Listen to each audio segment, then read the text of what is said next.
Pinahalagahan nila kami kahit ganito lang yung hanap buhay namin. Napakalaking tulong po talaga. Sobrang laki talaga po. Talagang mababa ang puso ni Mayor Vico sa mga ganitong naghahanap buhay. Smooth na po yung pagtitinda namin, hindi na po kami kinakabahan, hindi na rin kami natatakot kung sino man po yung dumating.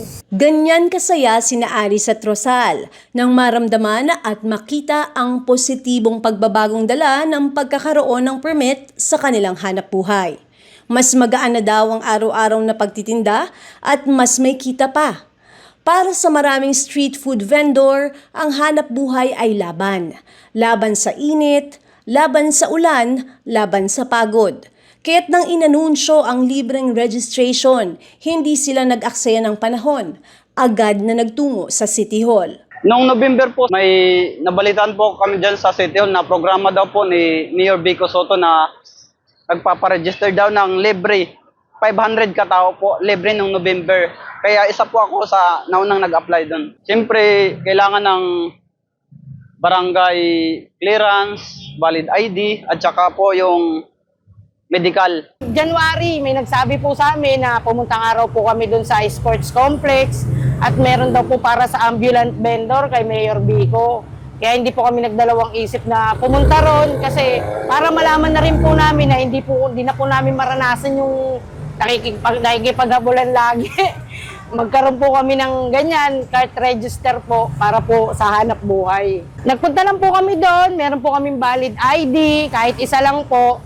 Tapos meron po kaming pinila pa, na-sanitize na rin po kami, yun po yung maganda. Na-sanitize kami, na-x-ray po kami, nag-stulan nyo rin na wala pong bayad. Bibigyan na nga po yung mga cart na i-register na para po lahat ng taga-Pasig na nagtitinda sa Pasig, magkaroon na po ng number. Hindi daw sila basta binibigyan ng permiso lang. Ramdam nila ngayon ang pagpapahalaga at pagkilala sa kanilang mga street food at sidewalk vendor. Pinahalagahan nila kami kahit ganito lang yung hanap buhay namin. Oo, malaki talaga. Sobrang laki talaga po. Okay na rin to. Hindi na kami makikipagbangayan sa mga hindi ba makikipagtakbuhan. Yung pagtitinda po namin, okay na po. Maganda naman po yung palakad, tsaka yung kalakaran dito. Smooth na po yung pagtitinda namin, hindi na po kami kinakabahan, hindi na rin kami natatakot kung sino man po yung dumating. Makita lang po nila yan na may number kami, hindi na po nila kami sisitahin or papansinin. Minsan bumibili pa po sa amin. Dati hindi daw ganon. Bawat araw may kaba, pahirapan ang pagtitinda. Laging may posibilidad na mawala ang paninda. Lalo na kapag may huli. 1 kilos lang, pwedeng mawala ang hanap buhay.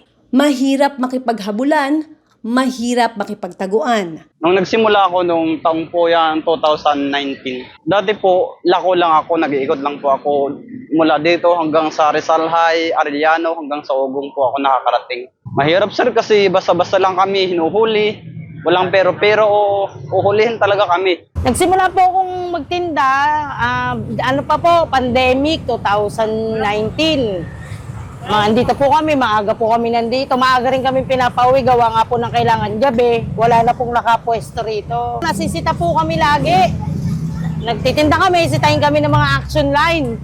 Kaya makikipaghabulan po kami. Siyempre, antayin lang po namin silang umalis, babalik din po uli kami sa pwesto namin para sa hanap buhay. Dati po dito lang po kami sa may Kenneth. Ganun nga po, madalas yung hulihan. Gawa nga po kasi yung gutter na sasakop na yung daan. Naganap po kami nung alam namin pwede kaming magtinda na wala po kaming masasagasaan sa daan. Napakahirap po. Lagi po kaming kabado. Uulihin kami, kukunin lahat ng gamit namin, walang matitira. Tapos tutubusin pa po namin yung cart namin. Basta pagka nalaman po namin nandyan sila, aalis na po kami. At pagka may naiwan kaming gamit, wala na po yun. Hindi na namin mababalikan. Gaya ni Rolando, 4 na dekada ng vendor sa may barangay Pinagbuhatan. Sa dami ng pinagdaanan, bitbit pa rin niya ang alaala ng mga panahong puro pangamba ang pamumuhay at ang panahong tinis niya ang takot sa hulihan. Napakahirap. Tanda ka sa buhat ka sa Karayo. Sa Pinagbuhatan, sa may Arko na Pinagbuhatan. Para kang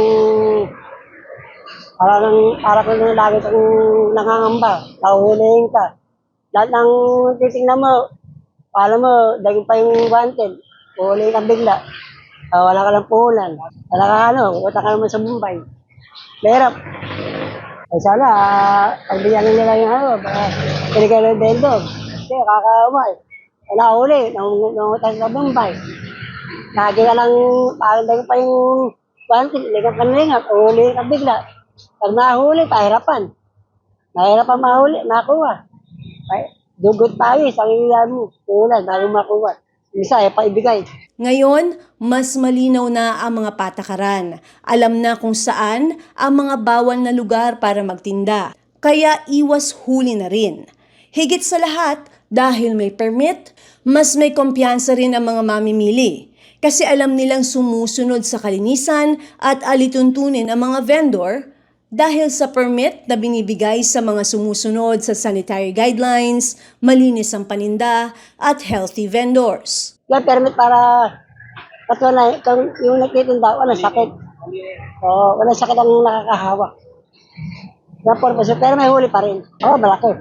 Wala na kung may alang huli. Ayun, batay. Oo, di ka makagawa ng, di ka isip, pag nahuli ka, problema. Ang hinihiling lang po nila sa amin, wag po kaming papwesto sa gutter para iwas huli po. Yun lang po talaga. Kasi tama rin naman po yung kasi nakakasikip po sa kalsada. Kaya yung ganito po na may pwesto na kami, na may lugar na kami, maayos na yung pagtitinda namin, yan. Malaking tulong daw sa kanila ang ordinansang isinulong ng sangguniang panglungsod at ang pagtutok ng lokal na pamahalaan, sabi ng mga vendor. Para sa kanila, ang permit ay hindi lang dokumento. Ito ay proteksyon sa kanila at sa kanilang mga suki. Pag-asa para sa mas maayos na kinabukasan. Isang hanap buhay na hindi kailangang itago, hindi kailangang itakbo, kung hindi ipagmalaki. Itong registration permit para sa mga vendors ay napakalaking tulong po tulad sa amin na mahirap. Salamat po sa kay Mayor Vico Soto na pinaunlakan niya yung ganitong programa sa mga vendors. Talagang mababa ang puso ni Mayor Vico sa mga ganitong naghahanap buhay. Maraming salamat po, Mayor. Doon po tsaka sa LGU na nagpasimula ng ganitong organisasyon. Kasi napakalaking bagay po tsaka napakalaking tulong po talaga sa amin sa mga naghahanap buhay na bumubuhay ng pamilya. Maraming salamat po, Mayor. Ako si Luan Peñano para sa latest ng iNews Pasig.